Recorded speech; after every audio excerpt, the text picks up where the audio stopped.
మెడలో ఎర్రని కండువ, మెదడు నిండా ప్రజా సంక్షేమంకై నిరంతరం ఆలోచనలు, వేసే ప్రతి అడుగులో జాగరూకత, చేసే ప్రతి పనిలో నైపుణ్యత మరియు పరిపాలనా దక్షత, సుశిక్షిత జన సైనికుల సేనాని, శ్రామిక పక్షపాతి, 100% కోట్ల హృదయాలను గెలుచుకున్న రారాజు, ఆంధ్రుల పాలిట కల్పతరు, శ్రమజీవుల వేగుచుక్క, కర్షక ప్రేమికుడు, సమున్నత మానవుడు, శ్రీ కలగన్న సామ్యవాద హితుడు, మన గౌరవ ఉప ముఖ్యమంత్రి వర్యులు వారు, పంచాయతీరాజ్, గ్రామీణాభివృద్ధి, పర్యావరణ, అటవీ, సైన్స్ మరియు టెక్నాలజీ శాఖ మంత్రులు, గౌరవ ఉప ముఖ్యమంత్రి వర్యులు, ఆంధ్రప్రదేశ్ రాష్ట్ర ప్రభుత్వం గౌరవనీయులు శ్రీ కొనిదెల పవన్ కళ్యాణ్ గారిని ఈనాటి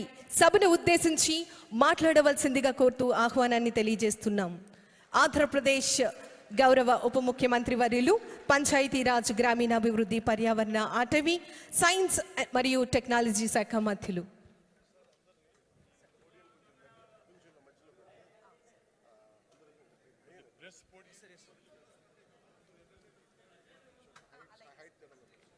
దయచేసి మీడియా మిత్రులందరూ కూడా కొంచెం మిడిల్లో కొంచెం గ్యాప్ ఇచ్చి కొంచెం మీడియాను స్ప్రెడ్ చేయవలసిందిగా కోరుతున్నాం. అంటే చేయొద్దా, మిడిల్లో మాత్రమే కెమెరాలన్నీ కూడా ప్లేస్ చేయవలసిందిగా కోరుతున్నాం. దయచేసి మీడియా మిత్రులందరూ కూడా దయచేసి గమనించాలి.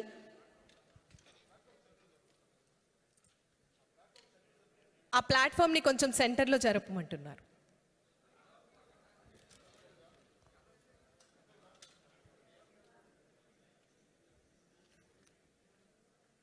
ఉపాధి శ్రామికులతో ఆత్మీయ కలయిక, గౌరవ ఆంధ్రప్రదేశ్ రాష్ట్ర ఉప ముఖ్యమంత్రి వర్యులు, పంచాయతీరాజ్, గ్రామీణాభివృద్ధి, పర్యావరణ, అటవీ, సైన్స్ మరియు టెక్నాలజీ శాఖ మంత్రులు గౌరవనీయులు శ్రీ కొనిదెల పవన్ కళ్యాణ్ గారు వారిని ఈనాటి కార్యక్రమాన్ని ఉద్దేశించి మాట్లాడవలసిందిగా మీ అందరి కరతాళ ధ్వనుల మధ్య వారికి సాదర స్వాగతం, సుస్వాగతం తెలియజేస్తూ ఆహ్వానాన్ని తెలియజేస్తూ ఉన్నాం.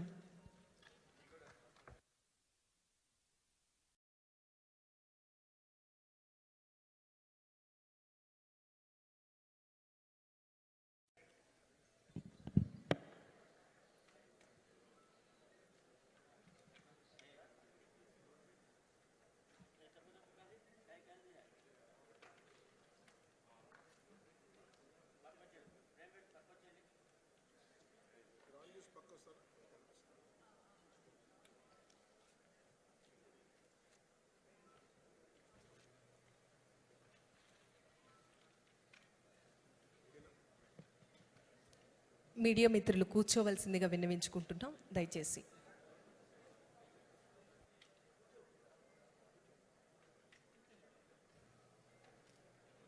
మీడియా మిత్రులు దయచేసి కూర్చోవలసిందిగా విన్నవించుకుంటున్నాం.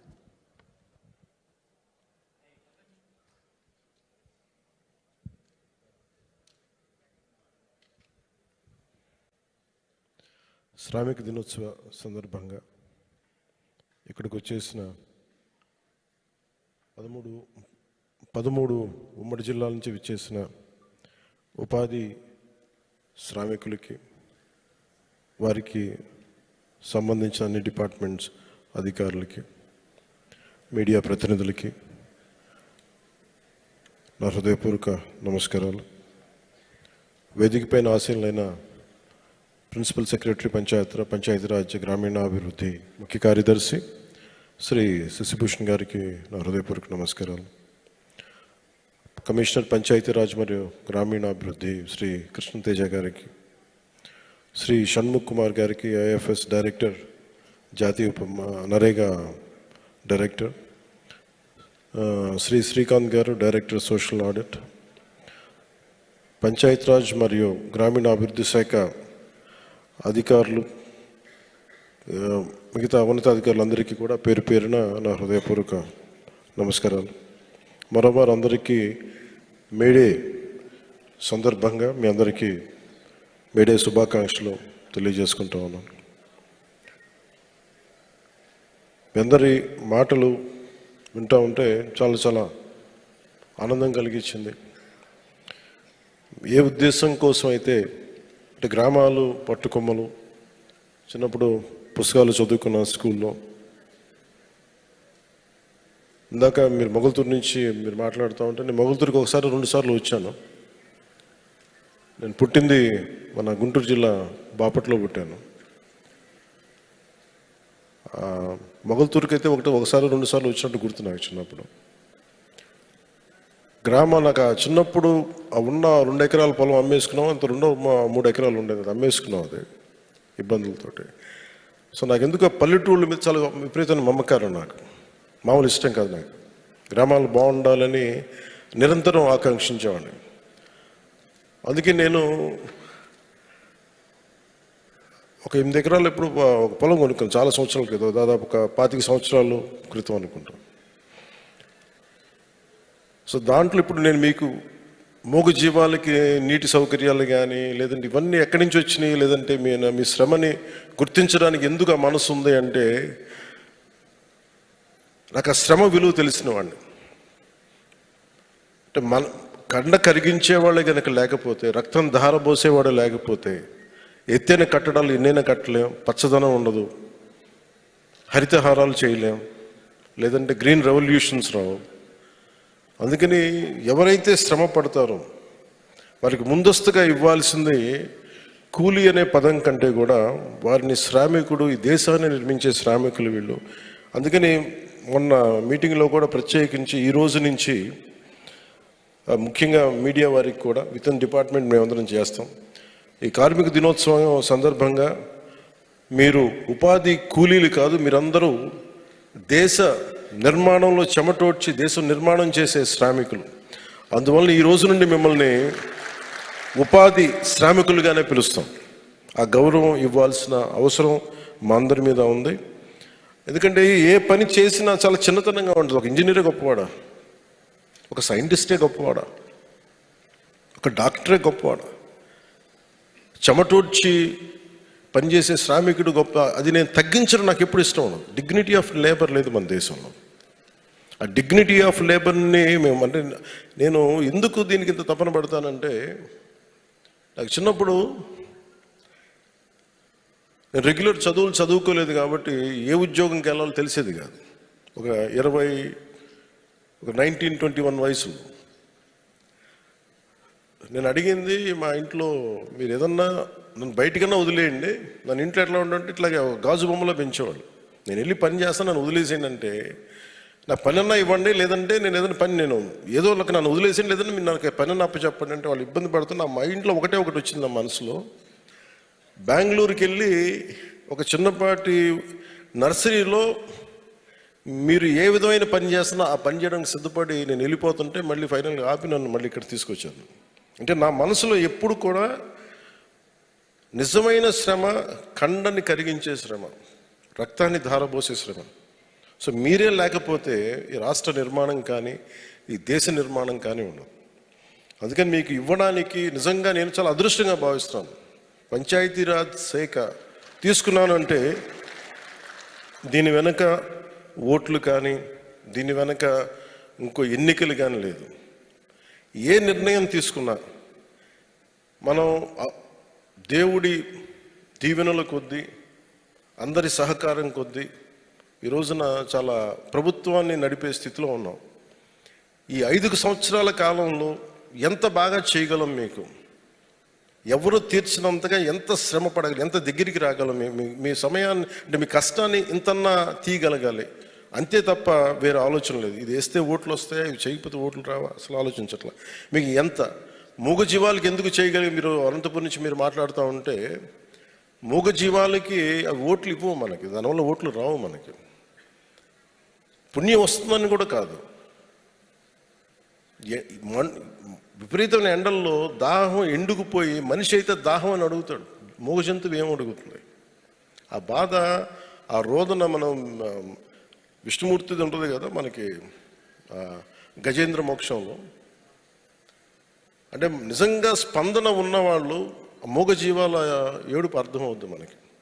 ఆ స్పందన నా ఒక్కడికే లేదు, మా వేదిక పైన ఉన్న అధికారులందరికీ, మీ గ్రామాల్లో ఉన్న పంచాయతీరాజ్ అధికారులందరికీ మూగజీవాల రోదన కూడా వచ్చేటప్పటికి ఈ రోజున ఆంధ్రప్రదేశ్ పంచాయతీరాజ్ శాఖ ఒక గజేంద్ర మోక్షంలో ఎట్లా వస్తారో విష్ణుమూర్తి అని ముసలి నుంచి ఎలా రక్షిస్తాడో, ఈ దాహార్తి నుంచి ఎండిపోతున్న మూగజీవాల గొంతులను కూడా తడపడానికి పంచాయతీరాజ్ శాఖ ఉన్నతాధికారులు అందరూ కూడా పూనుకొని, ప్రతి గ్రామాల్లో పంచాయతీరాజ్ శాఖ ఉన్నతాధికారులు పూనుకొని, నేను సింపుల్గా ఏం చేస్తాను, కట్టేయండి అని చెప్పి నేను త్రికరణ శుద్ధిగా చెప్పగలను. కానీ క్షేత్రస్థాయిలో చేయాలి అంటే ప్రతి పంచాయతీలో ఉన్న పంచాయతీరాజ్ శాఖ ఉద్యోగే దానికి నిజమైన వారికి ఈ చప్పట్లు వాళ్ళకి మనస్ఫూర్తిగా వెళ్ళాలి. ఆ తర్వాత మీరు శ్రమ చేశారు, మనకి మనం నిర్మించుకున్నాం.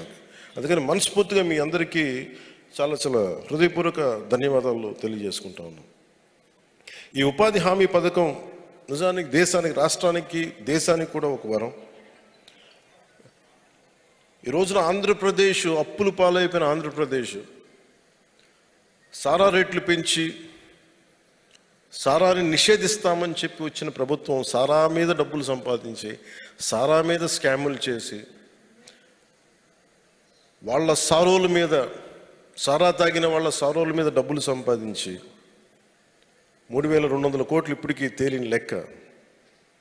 వాళ్ళు చేస్తుంటే అలాంటి శిథిలమైపోయిన ఆర్థిక వ్యవస్థ చిన్నాభిన్నం అయిపోయిన పరిస్థితుల్లో ఈ పంచాయతీరాజ్ నిధులు రాష్ట్రానికి ప్రాణవాయువు అయినాయి. నిజంగా అది ఆక్సిజన్ అయిపోయింది మనందరికీ. ఈరోజు దాంట్లో మనకి జాతీయ ఉపాధి హామీ పథకం ఈ రాష్ట్ర అభివృద్ధికి వెన్నెముక అయిపోయింది. ఉపాధి హామీ పథకం దాదాపు 46,94,000 కుటుంబాలు, 75,23,000 మంది శ్రామికులు వారి సొంత గ్రామాల్లోనే ఉపాధి పొందుతున్నారు. పోయిన ఆర్థిక సంవత్సరంలో 24 లక్షల పని దినాలు కల్పించాం. 5,10,000 కుటుంబాలకి 100 రోజుల పని కల్పించాం. గత ఆర్థిక సంవత్సరంలో ఈ పథకం కింద 10,669 కోట్ల రూపాయలని ఖర్చు చేశాం. అందులో 6,194 కోట్ల రూపాయలు కేవలం వేతనాలకి. ఇందాక సోదరు అంటున్నట్టుగా 150 అంటే గగనం అంటే 350 రూపాయలు వస్తున్నాయంటే ఎక్కడా లంచాలు తీసుకోకుండా సోషల్ ఆడిట్ ద్వారా అందరికి వెళ్ళాలని ఒక్క నిజంగా కట్టుదిట్టం చేస్తే మీకు ఆ డబ్బులు పెరిగినాయి. దాంట్లోకి వేతనాలకి 6,194 కోట్ల రూపాయలు ఖర్చు చేశాం. వేతనాలకి 4,023 కోట్ల రూపాయలు మెటీరియల్ కింద ఖర్చు చేశాం. మీరు పడే ఈ కష్టం ఈరోజు గ్రామాల అభివృద్ధికి చాలా బలమైన బాటను వేస్తుంది. మీ కష్టం ఫలితంగా పల్లి పండుగలో, అంటే పల్లి పండుగ ఎందుకు పదం వచ్చిందంటే కృష్ణతేజ గారితో కూర్చున్నప్పుడు అసలు జీవం వస్తుంది. ఒక పని ఉన్నప్పుడు 10 మందికి హుషారు ఉంటుంది. ఒక పండగ వాతావరణం కావాలి అంటే అది మన పల్లిని ఒక పండగ వాతావరణం క్రియేట్ చేయాలని శశిభూషణ్ గారు, మన కృష్ణతేజ గారు ఒక మీటింగ్లో చెప్పినప్పుడు వారు ముందుకు తీసుకెళ్ళింది ఇది. అందుకనే పల్లి పండుగ నిజంగా ఈ రోజున ఒక పండుగ వాతావరణం తీసుకొచ్చింది మన పల్లెల్లో. సో పల్లి పండుగలో భాగంగా ఇప్పటికీ 377.37 కోట్ల రూపాయలు, 377.37 కోట్ల రూపాయలతోటి 21,564 గోకులాలు పూర్తి చేశాం. దీనివల్ల ప్రతి రైతుకి నీడపట్టును ఉండటం, వాటికి చిన్నపాటి నీడను ఉండటం వల్ల ప్రతి రైతుకి నెలకి 4,200 రూపాయల అదనపు ఆదాయం లభిస్తూ ఉంది. ఇందాక మీ మాటల్లో నాకు అదే అర్థమైంది. అలాగే మీ కష్టం ఫలితంగా ఇప్పుడు నాలాంటి వ్యక్తి బాధపడి ఏదన్నా ఒక పాలసీ పెట్టినా కానీ అధికారులు దాన్ని చాలా ఉన్నత మనస్సుతోటి తీసుకెళ్దాం అనుకున్నా కానీ మీ శ్రమ లేకపోతే ఈ రోజున 13,500 పశువుల తొట్టులు 60.75 కోట్ల రూపాయలతో ఖర్చు పెట్టి పూర్తి చేయగలిగామంటే దీనికి శ్రామికుడికి జై అనక శ్రామికుడికి జయ ధ్వానాలు కొట్టకపోతే ఇంకెవరు కొడతాం. అలాగే మీ అందరి భాగస్వామ్యంతో మీ శ్రమ ఫలితంగా 317.91 కోట్ల ఖర్చుతోటి 63,582 ఎకరాల్లో పండ్ల తోటలను పెంచాం. వీటి ద్వారా 41,000 కుటుంబాలు లబ్ధి పొందుతున్నాయి. పండ్ల తోటల పెంపకం ద్వారా ఎకరానికి సంవత్సరానికి ఆదాయం 50,000 రూపాయలు, మొత్తం సంవత్సరానికి 315 కోట్ల ఆదాయం లభిస్తుంది. మీ కష్టం ఫలితంగా, మీ శ్రమ ఫలితంగా పల్లె పండుగలో భాగంగా 1800 కోట్ల ఖర్చుతోటి మన గ్రామాల్లో ప్రత్యేకించి 32,086 ఎస్సీ ఎస్టీ ఇతర కాలనీల్లో 4,000 కిలోమీటర్ల సీసీ రోడ్లను పూర్తి చేశాం. ఈ సంవత్సరం కూడా 4,000 కిలోమీటర్ల సీసీ రోడ్లు నిర్మించబోతున్నాం. డోలీ మోతలు తప్ప అంబులెన్స్ సైరన్ కూత వినిపించిన గ్రామాల్లో కూడా రోడ్లు పడ్డాయి. ఈ రోజున అంబులెన్స్ వెళ్తుందంటే అది సంపూర్తిగా ఆ ఫలితం అంతా అది మీ శ్రమ, అది మీకే దక్కుతుంది. ఉపాధి శ్రామికుల సంక్షేమం, అభివృద్ధి అత్యంత ప్రాధాన్యం.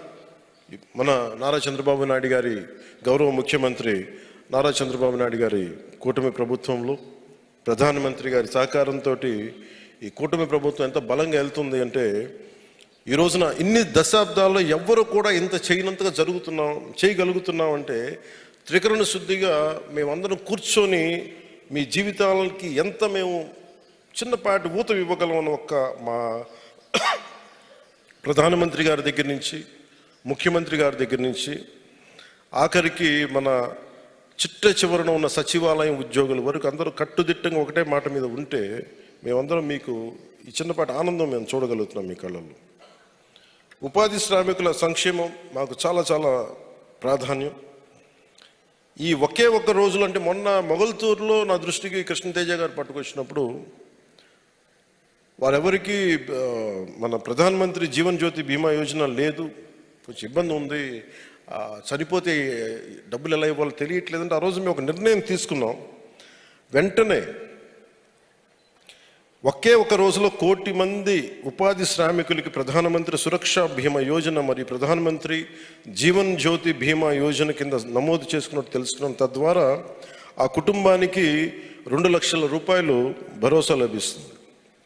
మీరు ప్రతి పనిలో తోడుగా మేము ఉన్నామని చెప్పడానికి నిదర్శనంగా ఉపాధి హామీ పథకం కింద పని ప్రదేశాల్లో గాయపడిన, మరణించిన ఉపాధి శ్రామికునికి వైద్య సౌకర్యాల నిమిత్తం ఎప్పుడు 2006 సంవత్సరంలో ఆమోదించిన ఎక్స్ గ్రేషియా పరిహారాలను సవరించాం.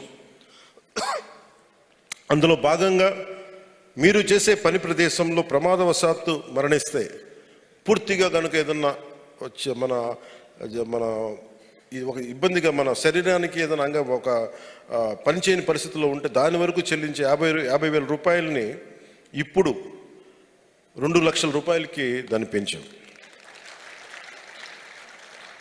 ఎండలు ప్రత్యేకించి తీవ్రంగా చాలా, మీకు తెలుసు ఎంత ఇబ్బందిగా ఉంటాయి ఎండలు. ఎందుకంటే శ్రమ చేసేవాడికి ఉన్నంత ఎండ తీవ్రత ఇంకెవరికి ఉండదు. నేను చాలాసార్లు ప్రోగ్రాంలు పెట్టేయమంటే నేను ఎందుకు ఇబ్బంది పడతాను చాలాసార్లు అంటే, నేను రోడ్డు మీదకి వస్తే ముఖ్యంగా ఇంతమంది సెక్యూరిటీ పర్సనల్, పోలీసు ఎండల్లో ఉండాలి, లేదంటే ఇంతమంది అధికారులు బయటికి రావాలి. అందుకని సాధ్యమైనంత కొంచెం తక్కువ ఇబ్బంది కలిగించాలని ఒక ప్రయత్నం అయితే ఎప్పుడు చేస్తూ ఉంటాను. సో నాకు ఆ కష్టం బాగా తెలుసు నాకు. అందుకని ప్రత్యేకించి మీరు పని చేసే చోట మీరు కనీసం మీరు ఎండలు తీవ్ర మీరు దయచేసి 11 లోపు మీరు తొందరగా పని మొదలుపెట్టి 11 లోపు పని మిగించేలాగా మీరు చూసుకోండి. అవసరమైతే పనుల్ని సాయంత్రం 4 గంటల తర్వాత 6 గంటల వరకు కొనసాగించండి, మీకు ఏదైనా డెడ్ లైన్స్ ఉంటే. అలాగే గ్రామ పంచాయతీ సహకారంతో మేము ఫామ్ పాండ్స్ కూడా వెళ్ళినప్పుడు నేనును మన శశిభూషణ్ గారు మాట్లాడుకుంటా ఉంటే, ప్రిన్సిపల్ సెక్రటరీ గారు, ఖచ్చితంగా వీటికి మనం ఒక నీడలు ఏర్పాటు చేయాలంటే అక్కడ ఉన్న గ్రామ పంచాయతీ సహకారంతో స్థానికంగా లభించే సామాగ్రితో పాటు ఒక తాటాకులు కావచ్చు, ఈతాకులు కావచ్చు, లేదంటే కొన్నిసార్లు మొన్న నేను ఇక్కడికి వెళ్ళాను, మన అరకు ప్రాంతానికి మనం వెళ్తే, అక్కడ పంచాయతీలకు వెళ్తే, తాండాలకు వెళ్తే అక్కడున్న స్థానికంగా ఉన్న చిన్న కొమ్మల్ని అన్ని కట్ చేసి అప్పటికప్పుడు ఒక గంట ముందు పందిరేసేది. చాలా చల్లగా అనిపించింది. అలాగే స్థానికంగా ఉండే చిన్న చెట్ల దగ్గర నుంచి పొదలు, వీటి ఏమన్నా ముళ్ళ పొదలు కానీ వాటిని కూడా వేసి మీరు పైన వేసుకుంటే కొంచెం ఆ నీడ పట్టున ఉండండి, ఎండపాటున పడకండి. అలాగే ఆరోగ్య సహకారంతో గ్రామాల్లో, పని ప్రదేశాల్లో ఏఎన్ఎంలు సేవల్ని అందించడంతో పాటు పని ప్రదేశాల్లో, గ్రామాల్లో ఫస్ట్ ఎయిడ్ బాక్సులు కంపల్సరీగా, అలాగే ఓఆర్ఎస్ ప్యాకెట్స్, డిహైడ్రేషన్ కాకుండా ఓఆర్ఎస్ ప్యాకెట్లు అందుబాటులో ఉండాలి. ఒకవేళ అలాంటి అందుబాటులో లేని పక్షం దయచేసి మా దృష్టికి తీసుకురండి, దాన్ని ఖచ్చితంగా దీన్ని సరిచేస్తాం.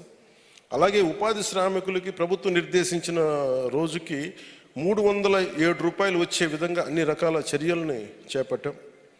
ప్రభుత్వం నిర్దేశించిన వేతనం 307 రావడానికి ఫీల్డ్ అసిస్టెంట్లకి, మ్యాట్లకి అవగాహన కల్పిస్తూ ఉన్నాం. జిల్లా మరియు రాష్ట్ర స్థాయి కమిటీలు వేసి పర్యవేక్షిస్తున్నాం. అంటే ఈ సందర్భంగా నేను ఒక క్యాబినెట్ మీటింగ్స్లో ఒకసారి గౌరవ ముఖ్యమంత్రి చంద్రబాబు నాయుడు గారితో మాట్లాడుతూ ఆయన నాకు తెలియజేశారు ఇది, ఎందుకంటే క్యాబినెట్లో మా అందరికీ తెలియజేశారు. ఎందుకంటే జాతీయ ఉపాధి హామీ పథకం కింద వేతనాలని మొట్టమొదటిగా పెంచింది గౌరవ ముఖ్యమంత్రి నారా చంద్రబాబు నాయుడు గారు. ఈ సందర్భంగా మనస్ఫూర్తిగా మీరు వారికి అభినందనలు తెలియజేయాల్సిందిగా నేను కోరుకుంటాను. అలాగే 307 కూడా పెంచడానికి వెంటనే పెరగాలి అని అంటే ఆయన ఒక నిర్ణయం లేదు, ఎట్టి పరిస్థితులు మన శ్రమ చేసే వారికి వేతనాలు పెంచాల్సిందని చెప్పి ఆయన తీసుకున్న నిర్ణయం, ఇది మనస్ఫూర్తిగా వారికి మరోమారు ధన్యవాదాలు తెలుపుకుంటాం. అలాగే మీ సంక్షేమం కోసం కష్టపడి పనిచేస్తున్న ఉపాధి హామీ సిబ్బందికి వేతన మొత్తాన్ని బట్టి 3 లక్షల రూపాయల నుండి 30 లక్షల రూపాయల వరకు ఉచిత ప్రమాద బీమా కల్పించేందుకు స్టేట్ బ్యాంక్ ఆఫ్ ఇండియా వారితోటి ఒప్పందం కుదుర్చుకోవడం జరిగిందని మీ అందరికీ తెలియజేస్తాను.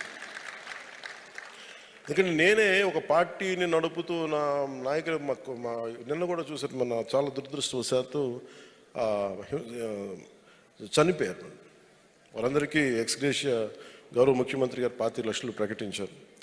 అలాగే నేను పార్టీకి సంబంధించిన నేనే ఒక 5 లక్షల రూపాయలు ప్రత్యేక పరిస్థితుల్లో రాకూడదని కోరుకుంటాం ఇలాంటి దుర్ఘటనలు, బట్ కానీ అవి ఇస్తున్నాం. సో అలాంటిది మీరు దేశ నిర్మాణంలో భాగస్వామ్యం, మీరు దేశానికి వెన్నెముక. అందుకని మీ సంక్షేమం కోసం పనిచేస్తున్న మీ అందరికీ కూడా, ఉపాధి హామీ సిబ్బందికి కావచ్చు, అందరికీ కూడా ఈ 30 లక్షల రూపాయల ఉచిత ప్రమాద బీమాని కల్పించేందుకు స్టేట్ బ్యాంక్ ఆఫ్ ఇండియా వారితో ఒప్పందం చేసుకునేందుకు మనస్ఫూర్తిగా అధికారులందరికీ, ఉన్నతాధికారులకు నా ధన్యవాదాలు తెలియజేస్తున్నాను.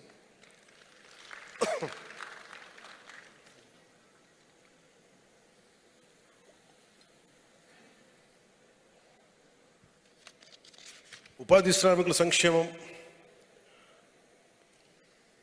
గౌరవ ప్రధానమంత్రి నరేంద్ర మోదీ గారి నాయకత్వం, వారి నిర్దేశకత్వం, వారి దార్శనికతలో గౌరవ ముఖ్యమంత్రి శ్రీ చంద్రబాబు నాయుడు గారి నాయకత్వంతో నడుస్తున్న ఈ రాష్ట్రానికి ఉపాధి శ్రామికుల సంక్షేమమే ధ్యేయం. మా అందరికీ మా ప్రభుత్వం ఎల్లవేళలా మీ అభివృద్ధి, తద్వారా పల్లెల అభివృద్ధికి నిరంతరం కృషి చేస్తుంది. మీరు ఇచ్చిన స్ఫూర్తితో ఈ సంవత్సరం కూడా 27,500 గోకులాలు నిర్మించడానికి, 1,55,000 ఫారం పాండ్లు పూర్తి చేయడానికి, 1,00,000 ఎకరాల్లో పండ్ల తోటలు పెంచడానికి, 4,000 వేసిన రోడ్లు కాకుండా ఇంకా అదనంగా 4,000 కిలోమీటర్ల సీసీ రోడ్లని, 500 కిలోమీటర్ల సీసీ డ్రైన్లని చేయడానికి మేము కంకణం కట్టుకున్నాం. మనస్ఫూర్తిగా దాన్ని ముందుకు తీసుకెళ్తామని తెలియజేసుకుంటున్నాం. ఈ సందర్భంగా నేను ప్రత్యేకించి నిన్న ఒక రివ్యూ మీటింగ్ చేశాను, అవి కూడా మీకు తెలియజేస్తాను. ఆ తర్వాత మీటింగ్ అయిపోయిన తర్వాత ఎవరైతే దీన్ని కోఆర్డినేట్ చేస్తున్నారో మీరందరూ ఒక్కొక్క జిల్లా నుంచి వచ్చిన వారిని 1 by 1 గ్రూప్గా రమ్మని చెప్పండి. Will take a photograph.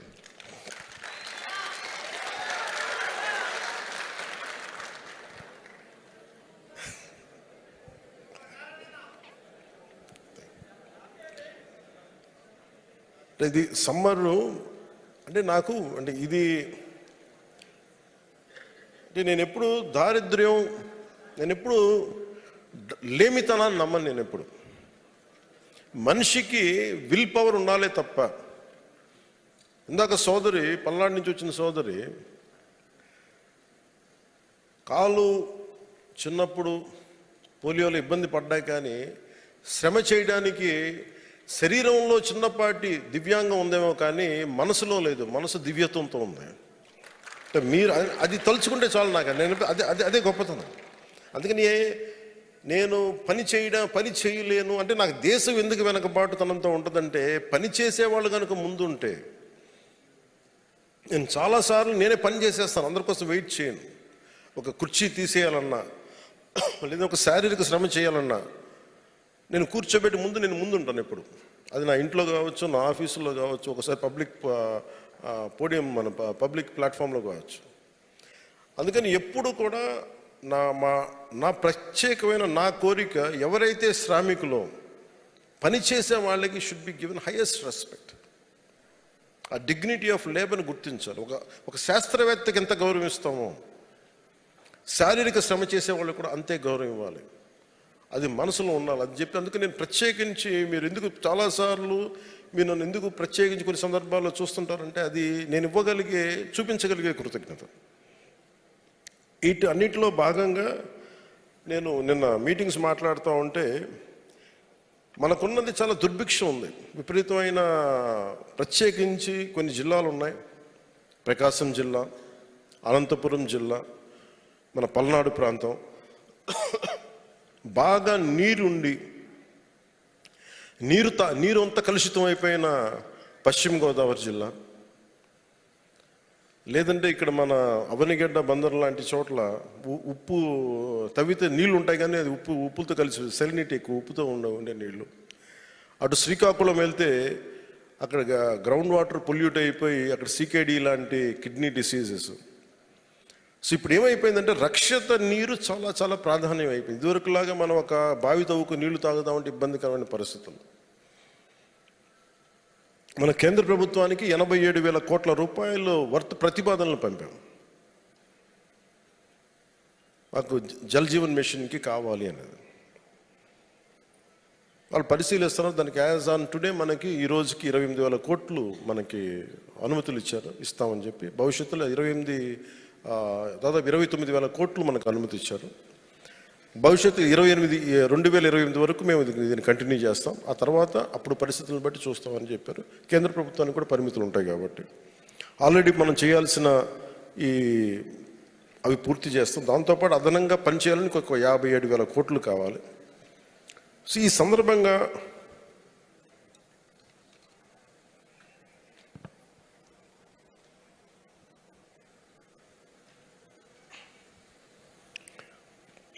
నేను నిన్న రివ్యూ మీటింగ్ మాట్లాడుతుంటే, అసలు మనకి డబ్బులు లేవనుకుందాం, అసలు మనం ఏం చేయాలి అంటే, డబ్బులు లేకపోతే, కేంద్రం నిధులు లేకపోతే ఇంక రాష్ట్రం పనిచేయదా? ఒకవేళ కేంద్రం ఇప్పుడు యుద్ధ వాతావరణంలో ఉంది, రేపు పొద్దున్న ఆర్థికంగా కేంద్రానికి కూడా ఇబ్బంది ఉండి అదనంగా మనకు నిధులు ఇవ్వలేకపోతే మనం ఏం చేయాలి? దాని మీద సారాంశం. అంటే రక్షిత మంచినీరు ప్రతి ఒక్కళ్ళకి కలుషితం కాని నీరు ఎలా ఇవ్వాలి? కనీసం 55 లీటర్లు పర్ హెడ్ ఇవ్వాలి. ఇది ఎలా చేయాలి? దీని మీద మాట్లాడుతూ ఉంటే ముందు అనిపించింది, విపరీతమైన వర్షాలు పడతాయి మనకి, వర్షపు నీటిని మనం దాచుకోలేము. మనం ఉన్న తటాకాలని, చెరువుల్ని మనం కలుషితం చేసేసాం. సో వీటన్నిటి గురించి ఏమి చేయాలి అని పెడితే, నేను చెప్పాను ముందు let us set up a war room. అంటే ఇది ఎలా పెట్టామంటే, వేసవిలో ఎట్లాగా నీటి కొరత ఉంటుంది దాన్ని అడ్రస్ చేయడానికి ప్రత్యేకించి డిప్యూటీ సీఎం ఆఫీస్లోను, అలాగే ప్రతి రూరల్ వాటర్ సప్లై హెడ్ క్వార్టర్స్లోను, PR డైరెక్టర్ ఆఫీస్లోను ఒక వార్ రూమ్ ఏర్పాటు చేయండి. అది నా డిప్యూటీ సీఎం పేషీ దగ్గర నుంచి మొత్తం అనుసంధానం చేసి మేము చూస్తూ ఉంటాం. ఎందుకంటే మీరు గ్రామాల్లో ఒక చిన్నపాటి సమస్య చెప్తే, ఈ వాటర్ ముఖ్యంగా ఈ సంక్షోభంలో నీటి సంక్షోభం కనుక ఉంటే, ఇవి చెప్పాలి అంటే వెంటనే దీన్ని అడ్రస్సింగ్ మెకానిజం ఉండదు. మొన్న నేను ఏదో ఒక గ్రూప్ని ఏదో పెట్టాను, వాళ్ళు నాకు రెగ్యులర్ పంపిస్తూ ఉంటారు. పంపిస్తుంటే మన ఎక్కడ తిరుపతిలో కొన్ని మూగజీవాలు, జింకలు ఇవన్నీ బయటకు వచ్చేసి ఫెన్సింగ్ లేక నీళ్ల కోసం అలమటించిపోతుంటే, అది నా దృష్టికి ఎవరో పట్టుకొస్తే అది నేను చూసి వెంటనే ఆ చెదారాన్ని క్లియర్ చేసి వాటికి 2 ఈ వాటర్ పాయింట్స్ని అక్కడ ఒక 3 రోజుల్లో దాన్ని చేయించగలిగాను. అంటే ఇట్లాంటిది వెంటనే ఇది నాకు ఏమనిపిస్తుంది, లెట్ us సెటప్ ఒక ఎలక్షన్స్ కోసం, ఎలక్షన్లు గెలవడం కోసం మన వార్ రూమ్లు ఏర్పాటు చేసుకుంటాం. అక్కడ మనకు ఓట్లు పడుతున్నాయా లేదు. నేనేమంటున్నానంటే, నిన్న చెప్పింది ఏంటంటే, ఓట్లు మనకి ఇప్పుడు మేము ఓట్ల కోసం పార్టీలు ఎలా పనిచేస్తాయో ఈ రోజున డిప్యూటీ సీఎంఓ పేసి పంచాయతీరాజ్ శాఖ ఎంత బలంగా పనిచేయాలి, అసలు పనులు జరుగుతున్నాయా లేదా, కష్టాలు ఏమున్నాయి, నీటి ఎద్దడి ఎలా ఉంది, ఒకవేళ మనకి డబ్బులు లేని సమయంలో ఉన్న వర్షపు నీటిని మనం ఎలా ఆదా చేసుకోగలం, దానిని పట్టే విధానాలు ఏంటి, ఇవన్నిటి మీద మీరు దృష్టి పెట్టాలని చెప్పి నిన్న రివ్యూ మీటింగ్లో తెలియజేశాను.